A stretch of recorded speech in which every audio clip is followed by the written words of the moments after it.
आमीन आमीन, हालेलुया। तो आइए प्रभु की वंडरफुल प्रेजेंस में हम इस वचन को सीखेंगे, इसे सुनेंगे, इस पे चलने का निर्णय लेंगे। हम खोलेंगे book of Acts chapter 5 verse 1 से लेके 6 तक। प्रेरितों के काम हिंदी में,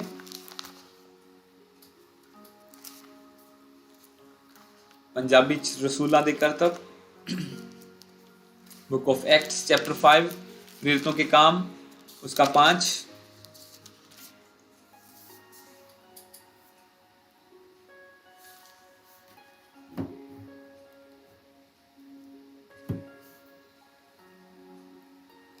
प्रेरितों के काम उसका चैप्टर 5 निकालिए, उसका 1 से लेके 6 तक हम पढ़ेंगे।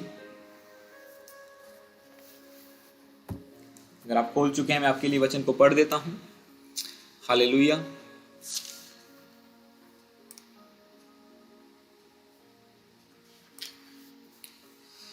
तो आइए इस वचन को पढ़ेंगे। इसमें लिखा है, हनन्याह नामक एक मनुष्य और उसकी पत्नी सफीरा ने कुछ भूमि बेची और उसके दाम में से कुछ रख छोड़ा, और यह बात उसकी पत्नी भी जानती थी, और उसका एक भाग लाकर प्रेरितों के पांवों के आगे रख दिया। पतरस ने कहा, हे हनन्याह, शैतान ने तेरे मन में यह बात क्यों डाली कि तू पवित्र आत्मा से झूठ बोले और भूमि के दाम में से कुछ रख छोड़े? जब तक वह तेरे पास रही क्या तेरी ना थी? और जब बिक गई तो क्या तेरे वश में ना थी? तूने यह बात अपने मन में क्यों विचारी? तू मनुष्यों से नहीं, तू परमेश्वर से झूठ बोला है। तू मनुष्यों से नहीं परंतु परमेश्वर से झूठ बोला है। ये बातें सुनते ही हनन्याह गिर पड़ा और प्राण छोड़ दिए, और सब सुनने वालों पर बड़ा भय छा गया। फिर जवानों ने उठकर उसकी अर्थी बनाई और बाहर ले जाकर गाड़ दिया। हालेलुया। इस वचन को जब आप पढ़ रहे हैं तो आप एक अद्भुत चीज को देख रहे हैं, उसे सीख रहे हैं। बाइबल में जो चीजें लिखी गई हैं वो सिर्फ अच्छी अच्छी बातें नहीं लिखी गई कि हाँ ये ब्लेसिंग, परमेश्वर ऐसा, परमेश्वर आपसे प्यार करता है। जबकि आज देखते हैं कि बहुत जगहों पर सिर्फ एक तरफा प्रचार होता है। इसमें अगर परमेश्वर के प्रेम के बारे में बताया गया तो उसके गुस्से के बारे में भी बताया गया है। जैसे कल आपने वचन सुना जो कल रात की मीटिंग में थे, कि अगर तुम मेरी इंस्ट्रक्शंस पर चलोगे, मेरी वचनों पर चलोगे, तो मैं तुम्हारे ऊपर आशीषों को बरसाऊंगा, तुम्हारे ऊपर टाइम पर बारिश भेजूंगा। जब तुम्हारी फसल को बारिश की जरूरत हो, परमेश्वर कहता है मैं उस टाइम बारिश को भेजूंगा, तब नहीं जब तुम्हारी फसल पकी हो और डिस्ट्रॉय हो जाए, खराब हो जाए। अगर तुम मेरी इंस्ट्रक्शंस को मानोगे, तुम्हारे बच्चे दीर्घ आयु जिएंगे, एक लंबी उम्र बिताएंगे। वो जवान नहीं मरेंगे, वो बचपन में नहीं मर जाएंगे, वो एक लंबी आयु को जिएंगे। मतलब वो अपनी पूरी उम्र जितनी परमेश्वर ने लिखी है वो पूरी करके उसको फिर वो दुनिया से जाएंगे। तुम्हारे घर में भरपूरी होगी, पर तुम इंस्ट्रक्शंस को मान के चलना। हालेलुया। इसी तरह से बाकी सब आशीषों की तरह परमेश्वर ने हमारे लिए फाइनेंशियल आशीष भी ठहराई है। उसके बारे में भी परमेश्वर ने वचन में ही बताया है। वो भी एक क्रिश्चियनिटी का पार्ट है, क्रिश्चियन बंदे की लाइफ का पार्ट है। जिस तरह से प्रार्थना, उपवास, वचन पढ़ना, वचनों पर चलना, ये अलग अलग तरीके से हमारी जिंदगी में ब्लेसिंग्स को लेके आता है, हमें रिन्यू करता जाता है, हमारे अंदर से पाप को खत्म करके एक शुद्ध मन उत्पन्न करता है, हमारे अंदर से बुराई का आत्मा, विरोध का आत्मा निकाल के परमेश्वर का आत्मा को स्थिर करता है हमारे अंदर, जितना हम समर्पण करते जाते हैं। इसी तरह से परमेश्वर चाहता है कि हम फाइनेंशियली भी ब्लेस हों, और उसका तरीका प्रभु ने यह बताया कि तुम अपने दशवांश, अपनी भेंटें परमेश्वर के घर में लेके आओ, जिससे प्रभु के घर का काम चले, उसमें भोजन वस्तु हो, जो कोई भूखा आए उसे खाना दिया जाए, जो अरेंजमेंट्स है वो किया जाए, और उसका बदला तुम्हें मिलेगा, तुम ब्लेस होगे।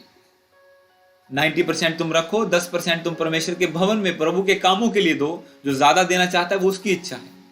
अब यहां पे प्रेरितों ने एक रूल बनाया। जब चर्च शुरू हुआ तो उन्होंने कहा कि जिसके पास जो कुछ भी है वो बेच के एक जगह हम पैसे को इकट्ठा करेंगे ताकि हम कलीसिया को चला सकें। हाँ, जिसे जरूरत है उसे मिलेगा। तो सब लोग, बाइबल में लिखा, जब आप पिछले वचनों को पढ़ते हैं उसमें लिखा कि सब लोग अपनी अपनी संपत्ति बेचकर सब कुछ सांझे में कर लिया। उन्होंने एक कंट्रीब्यूशन में कर लिया। वो कंट्रीब्यूट करते थे हर एक चीज को, जो उनके घर की थी, उनका घर था, उनकी जमीन थी, जो भी कुछ था। बाद में लिखा सब लोग अपनी संपत्ति बेचकर प्रेरितों के कदमों में रख देते थे उसका पैसा, और जिससे जिसकी आवश्यकता होती थी, जितनी आवश्यकता होती थी, वो उसे दे देते थे। और उसमें कोई भी दरिद्र नहीं था। बाइबल में लिखा वो सब लोग ब्लेस्ड होते जा रहे थे। और यहां पे अगर आप देखें इस वचन में कि एक बंदा अपनी जमीन बेचता है, एक सैक्रिफाइस करता है। आप देखो, वो अपनी जमीन बेचता है, उसका पैसा लाके चर्च को देता है, प्रेरितों के कदमों में रख देता है। पर उसका रिजल्ट उसे क्या मिला? जब आप 5 को पढ़ते हो, इसमें लिखा है, ये बातें सुनते ही हनन्याह गिर पड़ा और प्राण छोड़ दिए, और सब सुनने वालों पर बड़ा भय छा गया। आप बोलोगे ये तो उल्टा हो गया कि बंदे ने तो बीज बोया, बंदे ने तो अपनी जमीन बेच के चर्च को पैसा दिया और वो मर गया। इसीलिए मैंने आपको बोला कि जब आप इंस्ट्रक्शन से बाहर जाकर कुछ करेंगे, चाहे वो बोना ही क्यों ना हो, तो वो फ्रूटफुल नहीं होगा आपके लिए। आप फास्टिंग करेंगे, प्रार्थना करेंगे, पर साथ में व्यभिचार भी कर रहे हैं, तो वो आपका वेस्ट है। आपका शरीर भी कमजोर होगा फास्टिंग से, और आपको कोई रिजल्ट भी नहीं मिलेगा, बल्कि इंसल्ट मिलेगी। फिर लोग बोलेंगे ये तो फास्टिंग करता है, ये तो रोजे रखता है, ये तो प्रार्थना करता है, चर्च जाता है, इसकी जिंदगी वहीं की वहीं क्यों है? इसकी कंडीशन वर्स टू वर्स क्यों जाती है? खराब से खराब प्रतिदिन क्यों होती जा रही है?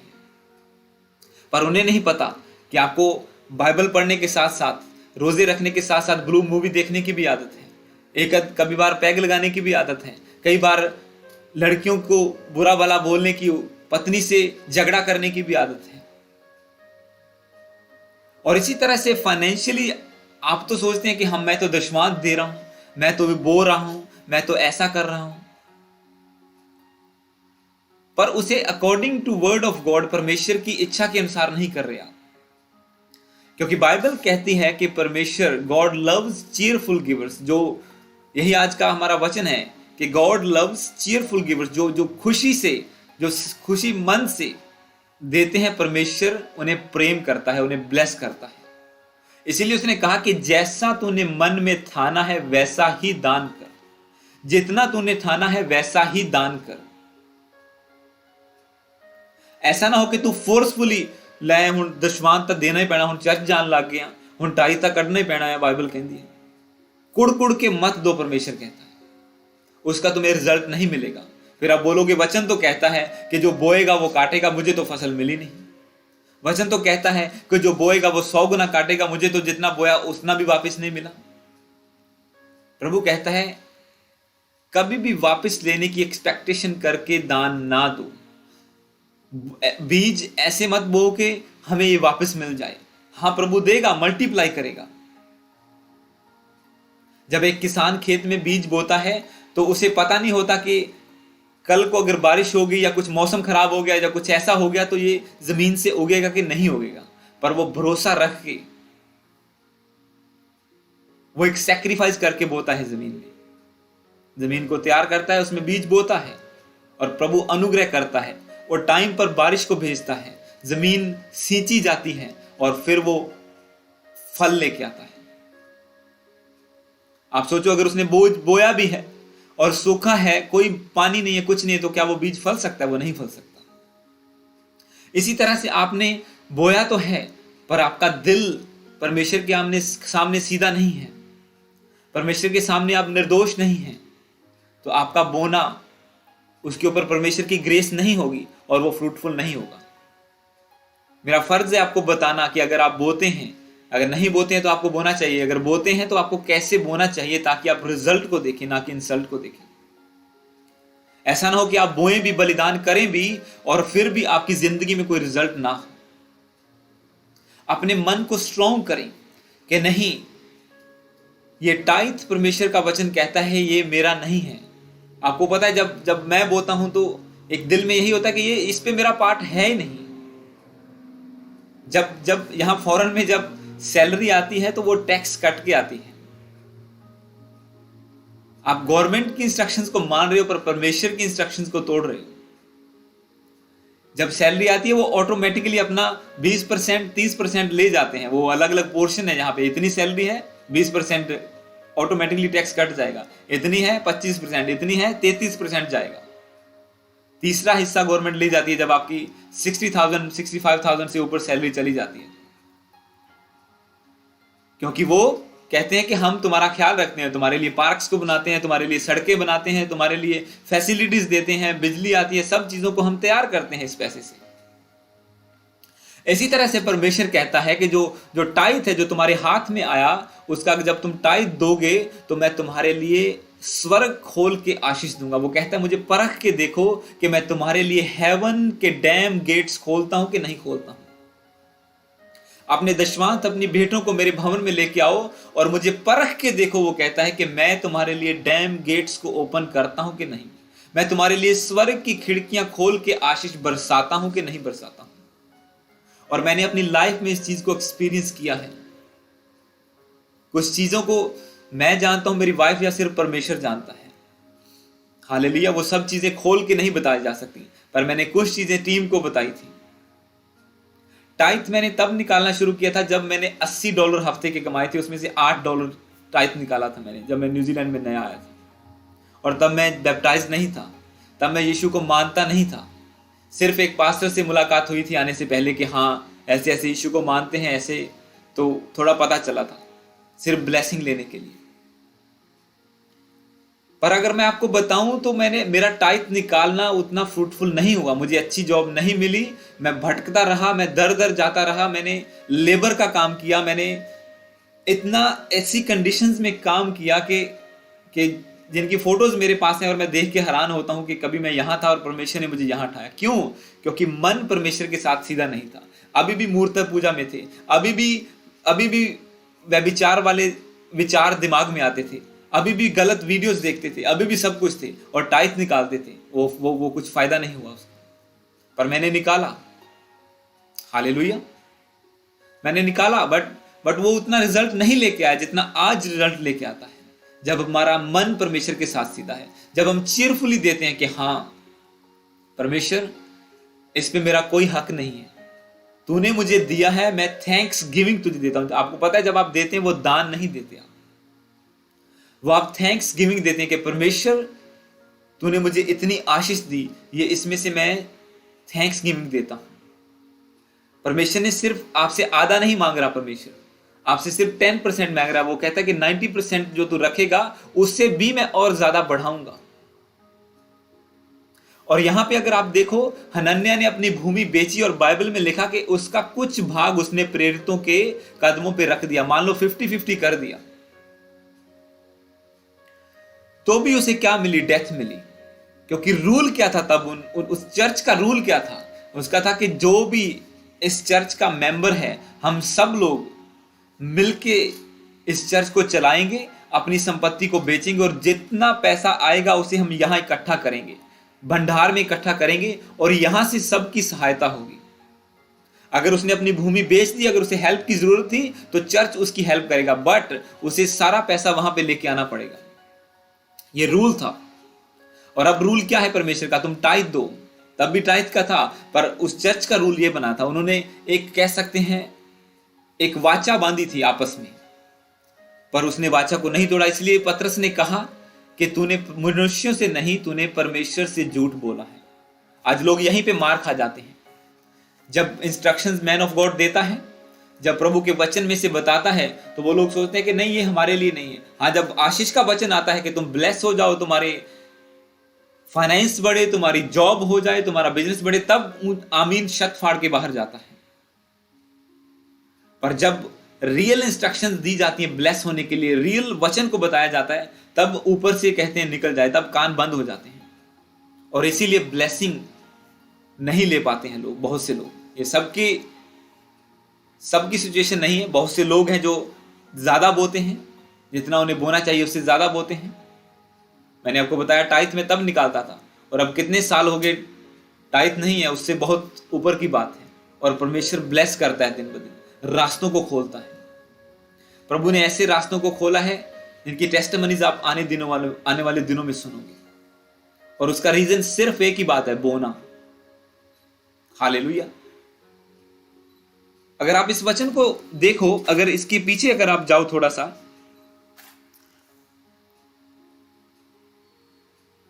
अगर 35 से हम पढ़ें, 4 की 35 से, इसमें लिखा है जैसी जिसे आवश्यकता होती थी उसके अनुसार हर एक को बांट दिया करते थे। यूसुफ नामक साइप्रस का एक लेवी था जिसका नाम प्रेरितों ने बरनबास अर्थात शांति का पुत्र रखा था। उसकी कुछ भूमि थी, उसने उसे बेचा और दाम के रुपए लाकर प्रेरितों के पांवों पर रख दिए। हालेलुया। अब हनन्याह से पहले अगर आप पढ़ो तो एक और बंदा था जिसने भूमि बेची। हालेलुया। एक और बंदा था जिसने भूमि बेची, और उसने यहां पे ये नहीं लिखा कि उसने आधे पैसे लाके प्रेरितों के कदमों में रख दिए, या उसने कुछ रख लिया, कुछ छोड़ दिया और कुछ दे दिया। इसमें लिखा कि उसने अपनी भूमि बेचकर पैसे प्रेरितों के कदमों में रख दिए। मतलब उसने इंस्ट्रक्शंस को फॉलो किया, उसने चीयरफुली, उसने खुश दिल से बोया कि हाँ परमेश्वर का काम हो रहा है, लंगड़े चल रहे हैं, अंधे देख रहे हैं, यीशु मसीह का नाम ऊंचा हो रहा है, इस चर्च में रियल परमेश्वर का काम हो रहा है, इस चर्च से प्रभु की महिमा हो रही है, मुझे इसे सपोर्ट करना चाहिए। और उसने भूमि लाकर बेचकर पैसे कदमों में रख दिए। और बाइबल में यह भी लिखा है कि जैसी जिसकी आवश्यकता थी वो उसे दिया भी करते थे। ऐसा नहीं कि उन्होंने पैसे लिए और खा लिए और अपना प्राइवेट जेट ले लिए और अपना ऐसा कर दिया, नो। इसीलिए जब पतरस से भीख मांगने वाले ने पैसे मांगे, वो कहता है सोना चांदी मेरे पास नहीं है, वो कहता है मेरे पास पैसे नहीं है, जबकि सभी लोग पैसे लाके उसे उसके कदमों में रखते थे, प्रेरितों के कदमों पे रखते थे। और जब उसने भीख मांगी वो कहता है कि I don't have any gold और सिल्वर, मेरे पास कोई सोना चांदी पैसा है ही नहीं मेरे पास। वो झूठ नहीं बोलता था, वो पवित्र आत्मा से परिपूर्ण बंदा था, उसके पास पैसे थे ही नहीं। हालेलुया। क्योंकि वो क्या करते थे, जो पैसा आता था प्रभु के कामों के लिए या कलीसिया की जरूरतों के लिए, जैसी जिसकी आवश्यकता थी उसे बांट देते थे। आज आप जो भी बोते हैं, अगर आप रियल चर्च में बो रहे हैं जहां पे प्रभु के काम होते हैं, वो सारा पैसा प्रभु के कामों में जाता है, भवन की जरूरतें पूरी होती हैं, नए इंस्ट्रूमेंट्स लिए जाते हैं जिससे प्रभु का काम आगे बढ़े, जो लोगों तक सुसमाचार पहुंचे, अलग अलग रिसोर्सेज को हम यूज कर सकें, अलग अलग प्लेटफॉर्म को हम यूज कर सकें प्रभु के वचन को उन लोगों तक पहुंचाने के लिए जहां तक वचन अभी तक नहीं पहुंचा, जो अभी तक पड़े हुए हैं। हालेलुया। क्योंकि आपका बोना व्यर्थ जा सकता है अगर आप उसे चीरफुली सच्चे दिल से नहीं बोते, समझ के नहीं बोते। तो अब बरनबास ने जब बोया तो ये उसका सीड था। जब आप कुछ चैप्टर्स आगे जाते हैं, मैंने आपको लास्ट टाइम पढ़ाया था, जब पिछली बार बोने के बारे में वचन दिया गया था कि when you need so a seed, जब तुम्हें जरूरत हो एक बीज को बो। ऐसा नहीं कि जब एक्स्ट्रा पैसा हो तभी, जब जरूरत हो तभी भी बीज को बो और परमेश्वर आपको फलवंत करेगा। उसने करके दिखाया। एक विधवा ने अपने आटा जो एक रोटी का उसके पास था उसे बो दिया, परमेश्वर के लिए रोटी, परमेश्वर के दास के लिए रोटी बना के उसे दे दी। और बाद में बाइबल में लिखा कि ना तो उसकी बर्तन से तेल खत्म हुआ ना मैदा खत्म हुआ, जब तक अकाल रहा। तो अकाल में उसने बोया। अब ये बंदे ने जब अपने सीड को सो किया, कुछ चैप्टर बाद जाके इसके बारे में जब आप पढ़ते हैं तो ये बंदा परमेश्वर के द्वारा चुना गया। पौलुस जो सबसे बड़ा प्रचारक है बाइबल का, उसके साथ पार्टनरशिप करने के लिए। एक बंदा बो रहा है और उसे डेथ मिल रही है, उसकी वाइफ आई उसके आगे, उसने भी झूठ बोला, वो भी मर गई। और एक बंदा बो रहा है, वो एक इवेंजलिस्ट बन के सामने आया। वो जहाज पे जाके अलग अलग देशों में जाके प्रचार करने लगे पौलुस के साथ, बरनबास और पौलुस। हालेलुया। क्यों? क्योंकि बोने में फर्क है, दोनों का बोना अलग था। एक बंदे ने कोड़ के वो असी चर्च दे मैंबर या सानू हुण टाई तो देना ही पैना, हमें देना पड़ेगा, क्या करें, उन्होंने रूल ठहराया, चल थोड़ा सा रख देते हैं, क्या किसी को पता चलता है। पर नहीं पता कि आप परमेश्वर से, आप पास्टर से नहीं, आप परमेश्वर से झूठ बोल रहे हो। क्योंकि वो पास्टर अगर रियली मैन ऑफ गॉड, परमेश्वर का चुना हुआ है, पवित्र आत्मा के द्वारा चलाया हुआ चलता है, कोई लालच नहीं है, अगर चर्च का ग्राउंड वाकई ही एक उपजाऊ भूमि की तरह है, तो उस पे बोने वाला कभी भी घटी में नहीं रहेगा। क्योंकि बाइबल बताती है कि जो बीज अच्छी भूमि में बोया गया वो फल लेके आता है, 30 गुना, 60 गुना, 100 गुना। वो भी आपको बताया गया था लास्ट टाइम। हालेलुया। क्योंकि इसमें हमारी ही आशीष है, ये प्रभु ने वचन हमारे लिए ही ठहराए हैं। अगर हम चाहें तो बोकर, प्रार्थना कर कर आगे बढ़ सकते हैं, प्रभु के एक इवेंजलिस्ट के रूप में, एक वर्शिप करने वाले के रूप में, एक सेवा करने वाले के रूप में आगे आ सकते हैं। और चाहे बोते हुए भी उसी स्ट्रगल में रह सकते हैं। बहुत से लोगों का क्वेश्चन आता है यही बात। कल एक बंदे से मेरी बात हुई, वो कहता है मैंने बोया पर अभी भी मैं कर्जे में हूं, मैंने बोया, बहुत ज्यादा बोया, पर अभी भी मेरा कुछ भी नहीं बना उसके बाद। नंबर 1, प्रभु के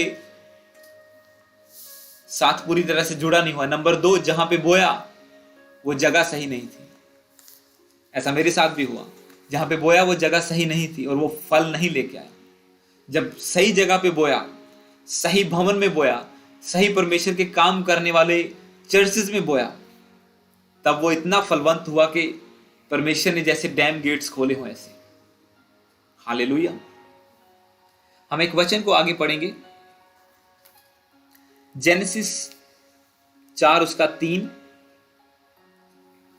और 5 को।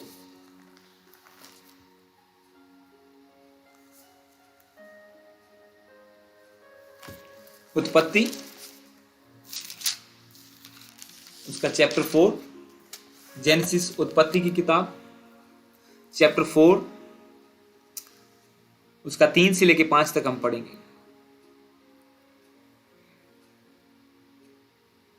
उत्पत्ति की किताब खोलिए सब जन, शुरू में है, उसका 4 चैप्टर खोलिए, उसके 3 से लेके मैं पढ़ूंगा।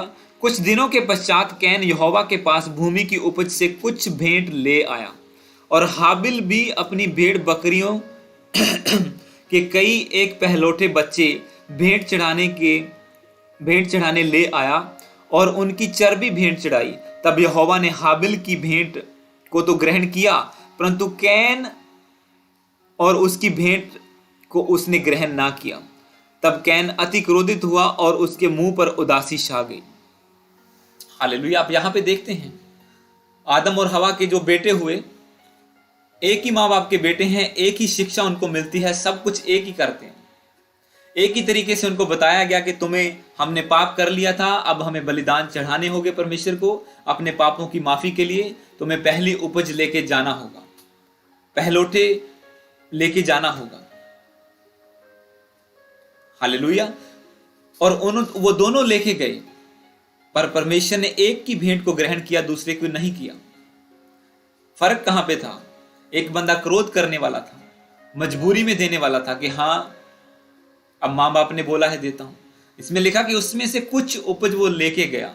चलो ठीक है, इतनी सी ले चलते हैं, फॉर्मेलिटी पूरी करनी है, दे देते हैं, कोई बात नहीं, जरूरी थोड़ी है 10% निकालना है, वैसे $20 दे देते हैं, ठीक है।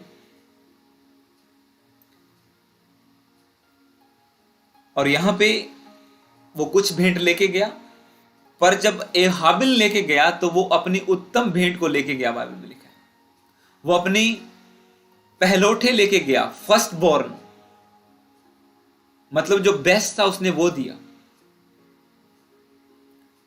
ये चीरफुल गिव की जो खुश दिली से बोता है, उसकी ये निशानी होती है कि वो जितना बेस्ट दे सकता है वो देता है। उसमें वो सिर्फ टाइथ के ऊपर डिपेंडेंट नहीं रहता कि हाँ 10% मुझे निकालना है। जब उसे पता है कि परमेश्वर ने मुझे और ज्यादा ब्लेस कर दिया, वो अपने बोने को बढ़ाता है, और जैसे बोना बढ़ाता है ब्लेसिंग और बढ़ जाती है।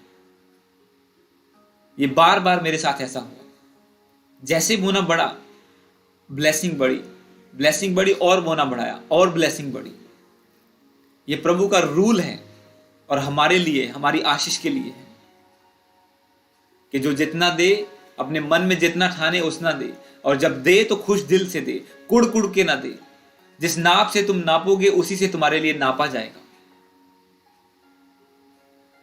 क्योंकि बाइबल कहती है जहां तुम्हारा धन है वहां तुम्हारा मन भी होगा। इस वचन को हम आगे पढ़ेंगे। हालेलुया। अब यहां पे क्या परमेश्वर पक्षपात करता है? क्योंकि परमेश्वर का वचन जब आगे पढ़ते हैं हम पत्रियों में, तो वहां पे लिखता है कि परमेश्वर पक्षपात नहीं करता, वो हर एक का न्याय उसके एक्शंस के अनुसार करता है, उसके कामों के अनुसार उसका बदला देता है, कि जैसे काम वो करेगा वैसा बदला पाएगा। अगर कोई अपना बेस्ट परमेश्वर को देगा तो परमेश्वर उसे अपना बेस्ट देगा, क्योंकि परमेश्वर ने अपना बेस्ट दिया। प्रभु ने अपना इकलौता पुत्र यीशु मसीह हमारे लिए दे दिया, तो अब वो एक्सपेक्ट करता है कि हम भी अपना बेस्ट परमेश्वर को दें। अपना बेस्ट टाइम सुबह उठ के प्रार्थना करना, अपना बेस्ट टाइम बाइबल पढ़ना, अपना बेस्ट टाइम चर्च में जाना। हाँ, संडे चर्च का है, हम संडे चर्च जाएंगे सुबह और कुछ नहीं करेंगे। अपनी बेस्ट ऑफरिंग को बोएंगे कि परमेश्वर ने हमें ब्लेस किया। आपको पता है ऐसे भी लोग हैं जो क्रिश्चियन हैं पर वो उन्हें मांगना पड़ता है। मुझे बहुत से फोन आते हैं, ऐसे क्रिश्चियन हैं जो मीडियोक्रिटी में है, जो गरीबी में है, जो जुओं में फंसे हुए हैं। क्रिश्चियन होने के बावजूद भी, प्रार्थना वाले होने के बावजूद भी उन्हें मांगना पड़ता है। भीख मांगने की नौबत आई हुई है।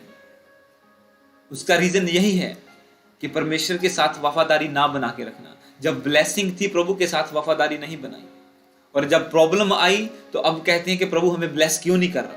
अब ऊपर की ओर देख रहे हैं और प्रभु कहता है कि जब मैंने तुझे दिया था तब तूने मेरे वचन का आदर क्यों नहीं किया। जब तू मांगता था प्रार्थना के लिए, प्रार्थना में जब तूने जो मांगा मैंने तुझे दिया, तो जब तूने वही वचन जो तुझे इंस्ट्रक्शन देता तूने वो क्यों फॉलो नहीं की।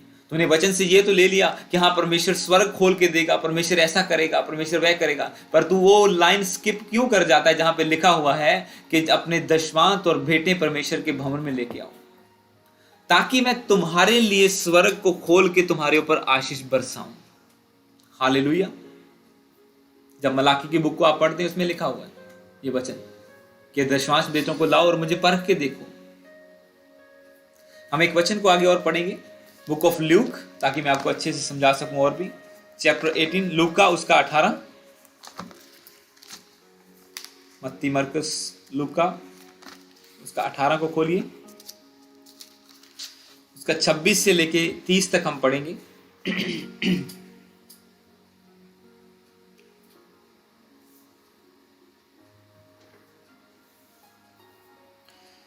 लूका 18 उसका 26 से लेके 30 तक। इसमें लिखा है,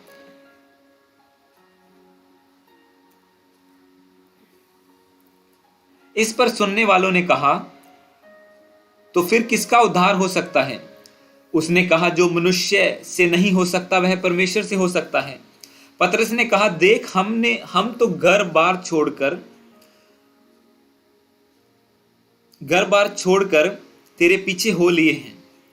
उसने उनसे कहा, मैं तुमसे सच कहता हूं कि ऐसा कोई नहीं जिसने परमेश्वर के राज्य के लिए घर या पत्नी या भाइयों या माता पिता या बाल बच्चों को छोड़ दिया हो और इस समय कई गुना अधिक ना पाए और आने वाले युग में अनंत जीवन।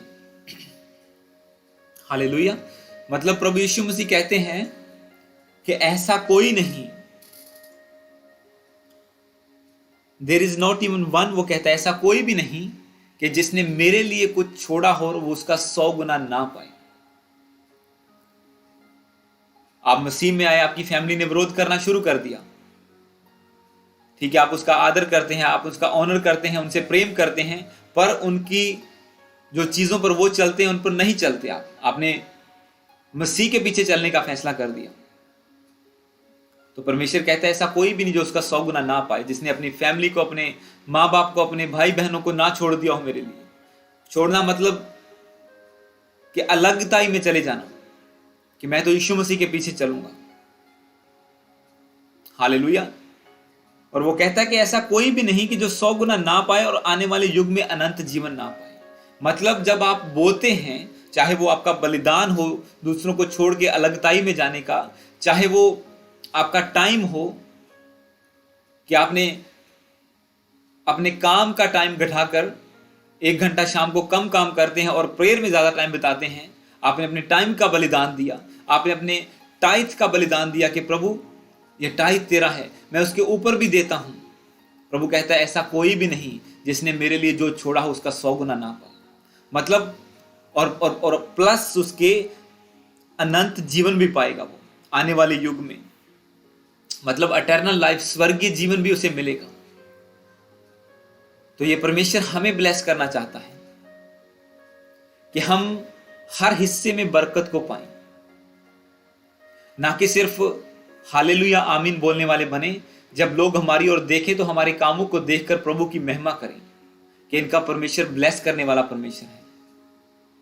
वचन आप जितना मर्जी किसी को दे दो, पर वो सच्चा तब साबित होता है जब वो आपकी लाइफ में प्रैक्टिकल होता है। हालेलुया। कोई बंदा वचन को नहीं मानेगा जब तक वो उसे प्रैक्टिकल नहीं देखेगा, क्योंकि बाइबल कहती है ये पीढ़ी ढीठ है, ये लोग ढीठ हैं, ये जनता ढीठ है, ये चिन्ह और चमत्कार मांगती है। इसीलिए चेलों ने प्रार्थना की कि परमेश्वर हमें अनुग्रह दे कि हम तेरे नाम में चिन्ह और चमत्कार कर सकें, एक बड़े चर्च को बिल्ड कर सकें जिससे लोग तेरी महिमा करें। कि चिन्ह और चमत्कार यीशु मसीह के नाम में चर्च का हिस्सा उन्होंने प्रार्थना की। और ये चमत्कार होता है आपकी लाइफ में कि आप 20 साल से आप गरीबी में जी रहे हैं और आपने टाइम देना शुरू कर दिया और आपका घर बन गया, आपने गाड़ी ले ली, आपने ब्लेसिंग के रास्ते खुल गए, आपके फॉरेन के रास्ते खुल गए। ये मिरेकल होता है आपकी लाइफ का, जिसे देखकर लोग बोलते हैं ये कैसे हो गया। तब जब आप बताएंगे कि हाँ मैंने चर्च में बोया और ऐसा मेरे साथ हुआ है, क्योंकि मेरे साथ हुआ है। मैंने आपको बताया, एक मेरा दोस्त था, वो हमारी सैलरी बनाता था और वो देख के हैरान था कि इसकी पे कैसे बढ़ रही है। मैंने उसे बताया फिर कि दिस इज द सीक्रेट, कि लोगों की तो 1 साल में 1 बार भी पे नहीं बढ़ती, इसकी 1 साल में 3-3 बार कैसे बढ़ रही, और वो भी थोड़ी नहीं, इतने डॉलर्स। परमेश्वर आपको मुंह मांगा देता है। मुझे मांगा है, इस बार मुझे मिला है, पिछली जॉब पर भी और यहां पर भी। परमेश्वर आपको वो कहता है मुंह खोल, मैं तेरे मुंह को भर दूंगा। पर कब? जब तू मेरे साथ वफादार होएगा। हालेलुया। जब तू अपनी दशवांत, अपनी भेंटों को मेरे भवन में लेके आएगा, जिस नाप से तू नापेगा तेरे लिए नापा जाएगा उसी से। एक वर्ड को, इसी लूका को हम खोलेंगे 6 उसका 38, इसके कुछ चैप्टर पहले आ जाइए। लूक 6 उसका 38।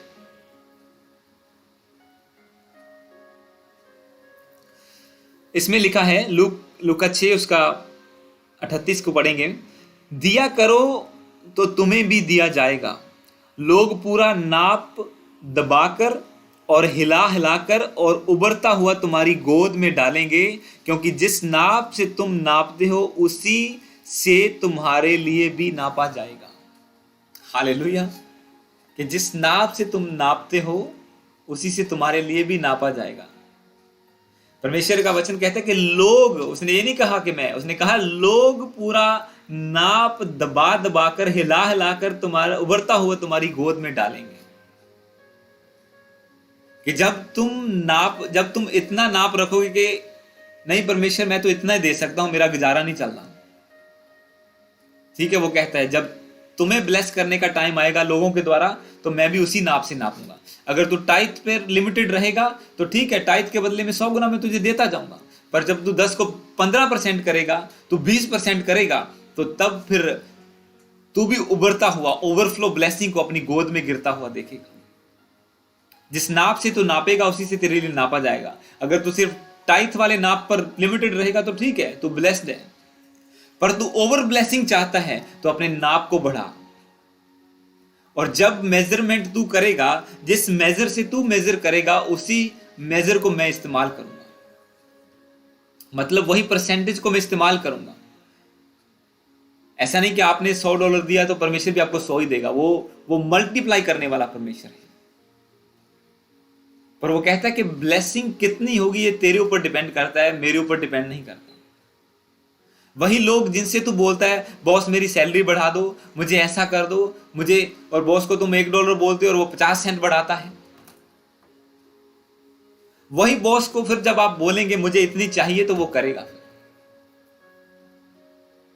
अगर उसे बोलेंगे मुझे $5 इस साल अब चाहिए तो वो करेगा पर आवर $5। हालेलुया। क्योंकि ये प्रैक्टिकल है मेरी लाइफ का। जिस नाप से आप नापेंगे परमेश्वर उससे नाप आपको देगा।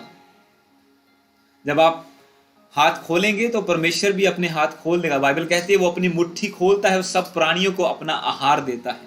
जब वो मुट्ठी खोलता है तो समुद्र के जीव, पक्षी, मनुष्य, हर एक जन अपना भोजन प्राप्त करते हैं। और आप सोचो कि वो आपको मल्टीप्लाई करने का ठान ले तो कौन आपको रोक सकता है। हालेलुया। पर ये डिपेंड हमारे ऊपर करता है कि हम कितनी आशीष लेना चाहते हैं, हम कितनी बरकत को ले सकते हैं। क्योंकि फाइनेंशियल बरकत आज के टाइम में मोस्ट इंपॉर्टेंट हिस्सा है हमारी। इवन दो हम क्रिश्चियन हैं, ऐसा नहीं हमें कोई लालच नहीं है, हमें ऐसा नहीं है, मुझे कोई लालच नहीं है, पर परमेश्वर की महिमा को दिखाने के लिए मैं एफर्ट्स करता हूं, मैं काम पे अपना बेस्ट देता हूं।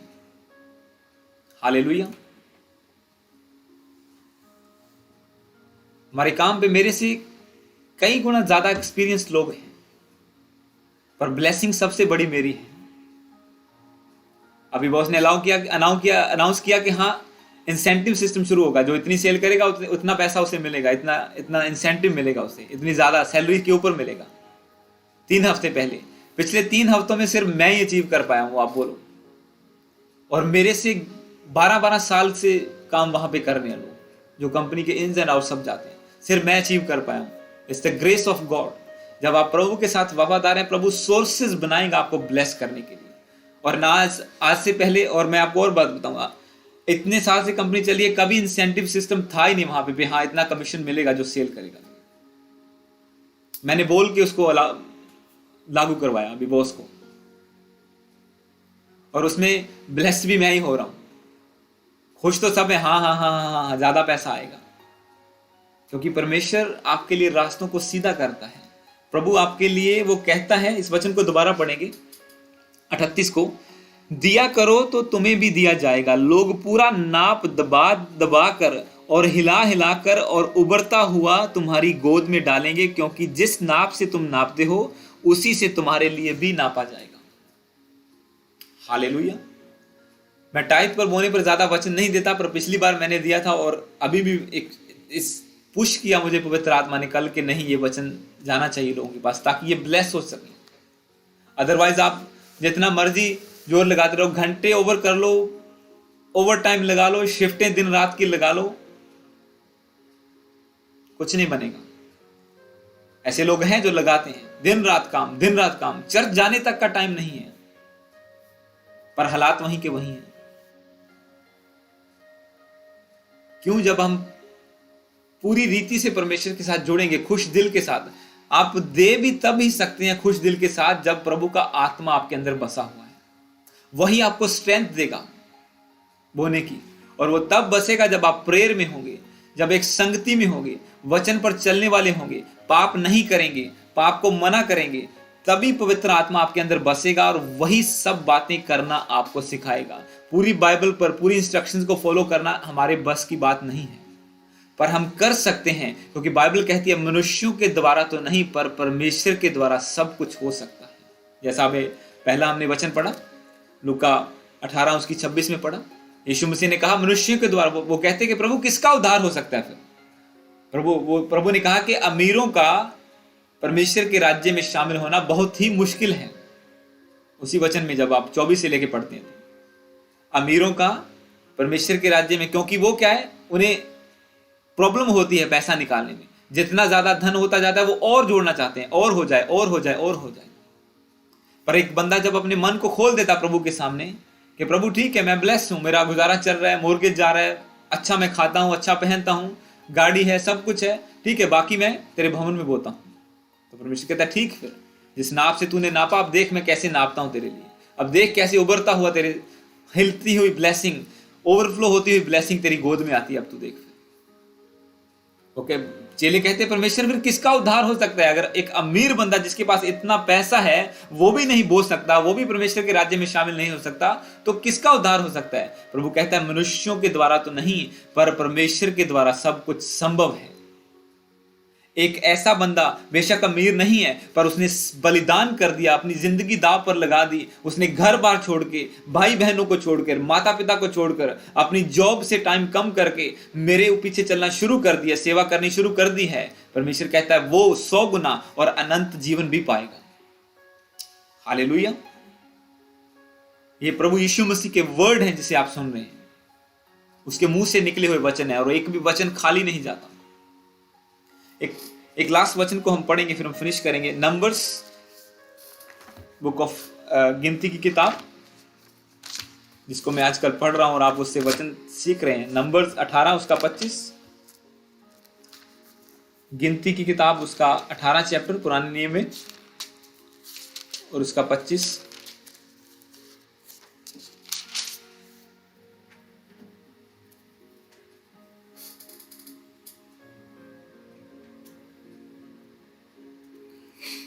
ये कुछ नई बात आज आप सुनेंगे। इसमें लिखा हुआ है 25 से लेके मैं पढ़ूंगा आगे, कुछ 2-3 वर्ष हम पढ़ेंगे, 29 तक शायद। इसमें लिखा है, फिर यहोवा ने मूसा से कहा, तू लेवियों से कह के जब जब तुम इजरायलियों के हाथ से वह दशमांश लो। इसको आपको ध्यान से पढ़ना है। उसने किससे कहा? तो लेवियों से कह, जो प्रभु की सेवा करने वाले थे। लेवी जो लोग थे, जो गोत्र था, वो प्रभु की सेवा के लिए चुना गया था। लेवियों से कह के जब जब तुम इजरायलियों के हाथ से वह दशमांश लो जिसे यहोवा तुमको तुम्हारा निज भाग करके उसे दिलाता है, तब उसमें से यहोवा के लिए एक उठाई हुई भेंट करके दशमांश का दशमात देना, और तुम्हारी उठाई हुई भेंट तुम्हारे हित के लिए ऐसी गिनी जाए जैसा खलिहान में का अन्न और या रसकुंड में से दाखरस मिला जाता है। 29 को मैं पढ़ूंगा। इसमें लिखा, जितने दाम तुम पाओ उनमें से हर एक का उत्तम से उत्तम भाग जो पवित्र ठहरा है, उसे यहोवा के लिए उठाई हुई भेंट करके पूरी पूरी देना। इंग्लिश में मैं पढ़ूंगा 29 को। Out of all the gifts to you, you shall present every contribution due to the Lord, from each its best part is to be dedicated. Hallelujah. इस वचन को मैं आपको समझाता हूं। इसमें लिखा, जो लेवी लोग थे, 12 गोत्र थे इजराइल के, जब परमेश्वर ने उन्हें चुना, वो बंट गए, वो अलग हुए। और जो लेवी गोत्र था, जो लेवी लोग थे, वो सब परमेश्वर की सेवा के लिए चुने गए थे। वो भवन में सेवा करने वाले थे, वो कोई काम नहीं करते थे। पर परमेश्वर ने बाकी लोगों को, इजराइल के लोगों को कहा कि तुम्हें अपना टाइथ निकालना होगा, अपने अनाज का, अपने पशुओं का, हर चीज का, अपनी भूमि का टाइथ निकाल के इन लोगों को देना होगा।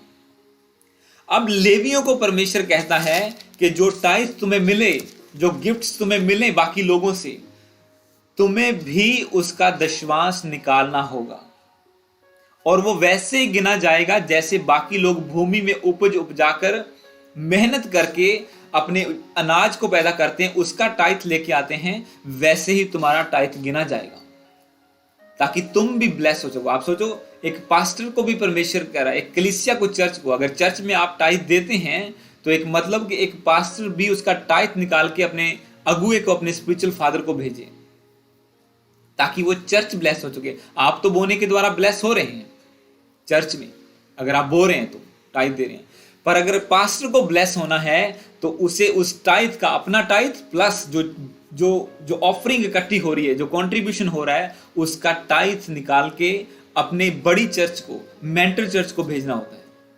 ये ब्लेसिंग का सीक्रेट है, और इसी सीक्रेट को मिस कर देती हैं चर्चेज, और वहीं पे वहीं खड़ी रहती हैं, स्पेशली फॉरेन में, जहां पे मेंटरशिप की कमी है। हालेलुया। जहां पे मेंटरशिप को कुछ नहीं गिना जाता, हम खड़े हो गए, दैट्स इट, हम पास्टर हैं, ये कलीसिया है, टाइथ आ रहा है, हमारा चल रहा है, बस दैट्स इट, उससे ऊपर कुछ नहीं चाहिए। पर जब वो टाइथ बंद कर दे देना, अब क्या करें? अब लॉकडाउन में बड़ों ने सबक सीखा, चर्च लगती नहीं थी, लोगों ने बोना बंद कर दिया, सब्सिडी से लोगों ने बोया नहीं, अब पास्टर क्या करे? बट प्रेज गॉड, हम काम करने वाले हैं, परमेश्वर ने हर तरीके से ब्लेस किया। हालेलुया। 29 में परमेश्वर कहता है कि तुम जो कंट्रीब्यूट करो, जो तुम्हें मिले, उसका बेस्ट पार्ट तुम्हें देना होगा परमेश्वर को। The contribution due to the Lord, जितने दाम तुम पाओ उसमें से हर एक का उत्तम भाग, उत्तम से उत्तम भाग जो पवित्र ठहरा है, उसे यहोवा के लिए उठाई हुई भेंट करके पूरी देना। वो कहता है जितना ड्यू कंट्रीब्यूशन है, जितना उसका भाग बनता है। ऐसा नहीं कि चलो हम तो पास्टर हैं, लोगों को बोला है परमेश्वर ने टाइथ देने के लिए, हम क्या है, हम थोड़ा भी दे दे तो चलेगा, नहीं भी देंगे तो चलेगा। वो कहता है no, you have to give tithe of tithe. इसे टाइथ ऑफ टाइथ वो बोलता है परमेश्वर। दशमांश का दशमांश तुम्हें देना होगा, परमेश्वर कहता है। तो ये सभी के लिए इंस्ट्रक्शन है, और उसका रीजन यही है, परमेश्वर नहीं चाहता कि कोई भी बंदा ब्लेस हुए बिना रहे। चाहे वो पास्टर है, चाहे वो नया विश्वासी है, चाहे पुराना विश्वासी है, चाहे बिजनेसमैन है, चाहे एक स्टूडेंट है, चाहे छोटा बच्चा ही क्यों ना है, अगर वो भी अपनी खर्ची में से जो माता पिता उसे देते हैं उसमें से टाइथ दे, तो परमेश्वर उसे भी ब्लेस करेगा, क्योंकि वो वफादार है परमेश्वर के साथ। प्रभु अपने वचनों से नहीं फिर सकता। वो कहता है जो बोएगा वो काटेगा, जितना बोएगा उतना काटेगा, जिस नाप से नापोगे उससे मैं तुम्हारे लिए नापूंगा। और क्या चाहिए हमें? हालेलुया। पर इसे लॉटरी समझ के नहीं बोना कि हम बो रहे हैं, ज्यादा होके वापस आएगी। जैसे बोलते हैं कि इतने रुपए की टिकट लो और वो मिलियन निकलेगा, ऐसा दिमाग में कभी नहीं रखना। प्रभु का भाग कहकर उसे देना है कि प्रभु ये तेरा है, मेरा राइट इसके ऊपर, मेरा हक इसके ऊपर नहीं है। ठीक है, तू मुझे 90% में ब्लेस कर रहा है, मैं उसमें सुपर ब्लेस्ड हूं। हालेलुया। और अगर ज्यादा ब्लेसिंग चाहिए आप बढ़ा सकते हैं, पर अपनी हालातों को देखो, अपनी चीजों को देखो। ऐसा ना हो बाद में कुड़ने लग जाओ, पंगा ही ले लिया ज्यादा बो के। ऐसा ना हो कि बाद में बोलो कि कितने पंगा ले बैठे हो, रेंट नहीं हैगा जेब दे विच। तो जो सही है, आत्मा जो अगुवाई करता है, जो परमेश्वर ने बुद्धि आपको दी है, जैसे वचन आपको दिए हैं, उसके अकॉर्डिंग चलो, जोश में कुछ ना करो। हालेलुया। तो प्रभु आपको ब्लेस करे इस बोने वाले वचन के द्वारा। और जो लोग आप बो रहे हैं, मेरी ये प्रार्थना है आप डेली प्रे